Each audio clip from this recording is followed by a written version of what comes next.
Welcome back. The Time magazine has selected the finalists for the top 100 most influential people in the world. Oprah Winfrey, William and Kate Middleton, and US President Barack Obama were among those selected by Forbes magazine. Well, celebrities on the list also included actor Colin Firth and Argentine football star Lionel Messi. This magazine has published its list for the past 8 years. But what is very important this year and what is very distinguished this year is that this year the one topping the list is an Egyptian. And this Egyptian is Wael Ghunaim, the Egyptian activist, one of the players of the 25th of January revolution.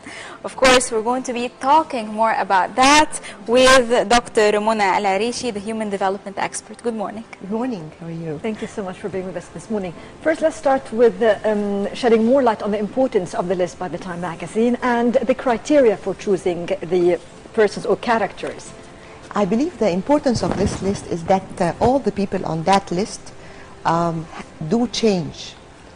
They induce change that is very effective all over the world. Check whichever name you find on that list, being an Egyptian or otherwise, you would find that they have a very big influence on their societies and on the world as a whole. Let me first of all try to define what is change.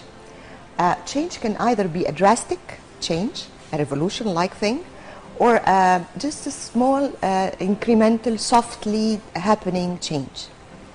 If change is the most stable process that happens on the earth, you know there will be change anyway. So if you stop that change or prevent it from happening, things will turn out to become, instead of being an evolution, it could turn to be a revolution. So having change, letting people do their changes, which will happen, which is a normal process and it will happen anyway, is a very healthy process. So I would say that those people on that list are really inducing the countries and the world to let go of this process and happen easily and softly. Or otherwise, like the case with our revolution here on the 25th, something happened that really induced people to, because they were a little bit prevented from having the normal process of an evolution, it turned out to be a big revolution that's very positive, alhamdulillah. Well, this year we had names from different countries. We had, for example, the Brazilian president, Dilma Rousseff, was the first female president in Latin America. Yes. And at the same time, we have controversial figures like Gaddafi's son, Saif al-Islam, is also making the list. So what do you think about the positive and the negative of including those names? Well, the personalities and characteristics and traits of person who induce change, it doesn't have to be a positive or a negative thing. It's just like a trait in the personality. So, for example, the on-top thing of a person that really has an effect on change is the belief. They would really believe in what they want to do. So this belief will be taken over by the others, and the more passionate and the more clear this belief is, the more it also gets back to people. So once someone believes in a thing so strongly, this affects the mass and the public, and it happens. The change happens. What do you see in Saif al-Islam as a trait? He believes in his cause. Okay, so let's say that he believes in his cause. What happened with him is that he was one of those people who induces change. And I would be let's talk on the positive side rather than the negative, because they measure how the effect of those personalities affected their people. So the other thing, the characteristic of the personalities that would affect change is the courage. They have to be very courageous. They would act outside the boundaries in general. They have to be very much people-oriented, because if you by yourself would not really get to do anything on the change for the mass, you have to be very much focused on the others as well. So those people would be focusing on their people, and they know what they would be doing to them and take care of them. And so the personalities are important to have that change. The people would also be reactive to them. They would know what to be expecting to them, and they will be ready for a change. As I said, once you let the change happens easily, it happens. If you don't let it happen easily, then any small flame would get up to those people and happens a big change, a drastic change. Dr. Mona, I need to understand something. So people chosen for the Times list could have induced either negative or positive changes on the local or international levels. That's right. Yes, that's right. Because change in itself is a state, from one state moving from one state to another. Even if it is negative, with negative impact. Yes, absolutely. It doesn't have to be always on the positive side, but we would love that to happen. Because the way the people motivate the others is key. So they would take a line and they would move along that line. That line would be picking with the mass and the public, whatever this line is. So what I would like really also to mention here is that we have to raise the awareness and the training and the education of the mass to understand the difference between those two, because you can get easily attracted to a cause that would not be very positive on the long run. So we need to have awareness for the mass, and I believe we are ready now in our country to have this awareness and the training happen to our young generation and even the older generation as well. I always say that a person has 4 dimensions: body, mind, heart, and soul.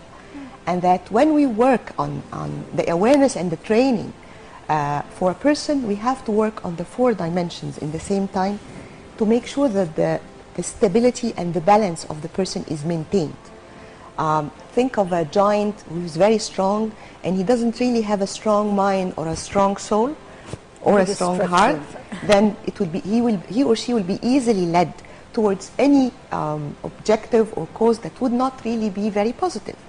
So we have to maintain the balance on the 4 dimensions and work on each very consciously. So we would not, as here as a country, of course, in Egypt, we are very much into faith. We are a faith-oriented country. So we would never drop that direction. The mind needs to be opened up.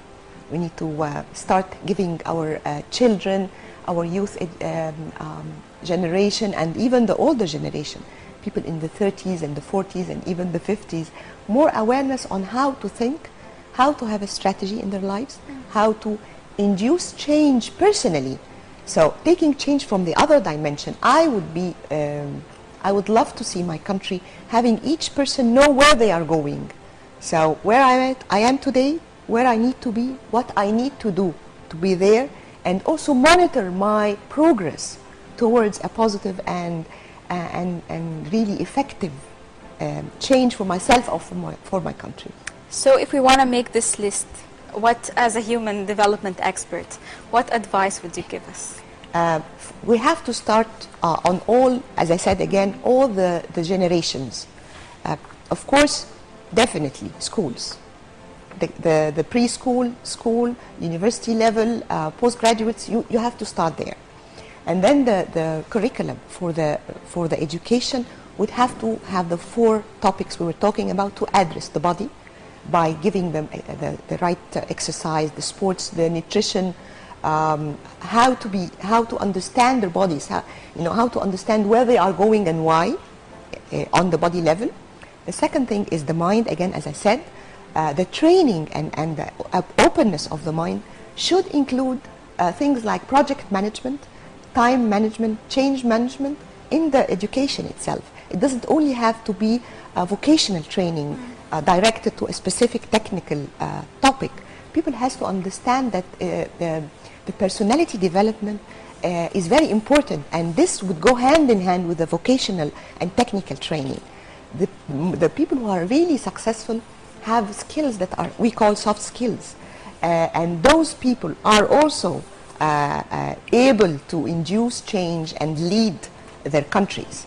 So they had received very specific training. Also, one of the traits or even the characteristics and the backgrounds of all the people you have mentioned here have definitely received a specific training, and they have this natural ability to lead Plus, of course, they have given nutrition to those abilities by training and continuous training. On the heart level, people have also to understand how to deal with each other. Psychology has to be one of the topics that should be also given in any curriculum. My background is in architecture. I believe one of the most important topics in architecture is the way that the psychology of the space can manage also to have the people living in that space feel comfortable. And you take this by analogy and give it to any other direction. So psychology has to be trained, people has to be trained on psychology on all levels, because they would know how to treat each other, they would know how to understand themselves first and then the other. That would even have us have had better marital life, for example, have a better happy life for our families here in Egypt. You know, we need this as well to support our progress, because the happiness in the marriage life is really very important to sustain a good working environment.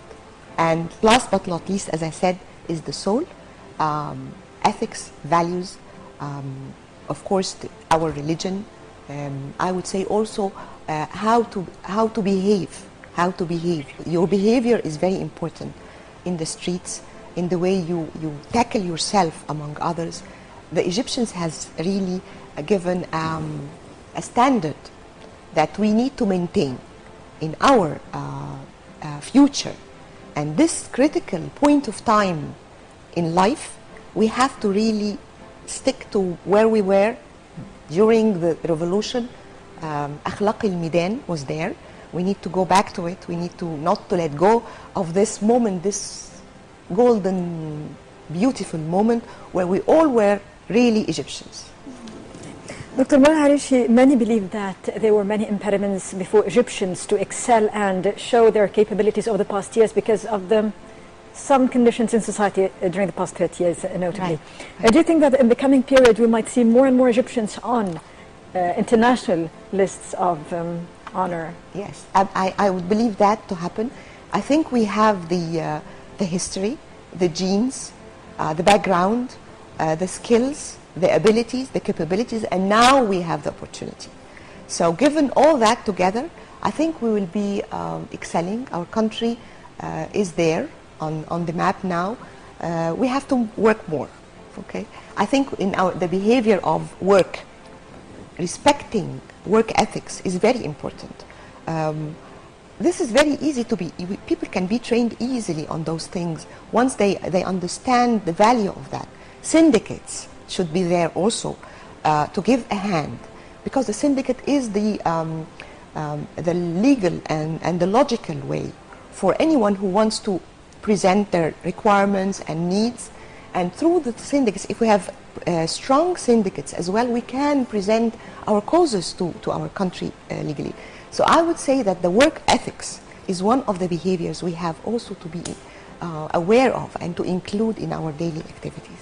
I think it's also easier because now with social networking like Facebook and Twitter, it is easy to get to know personas over here in Egypt. Wael Ghanim, for example, was known because of Facebook and because of Twitter as well. And this is why maybe he made the list. Yes, social networking is very key now.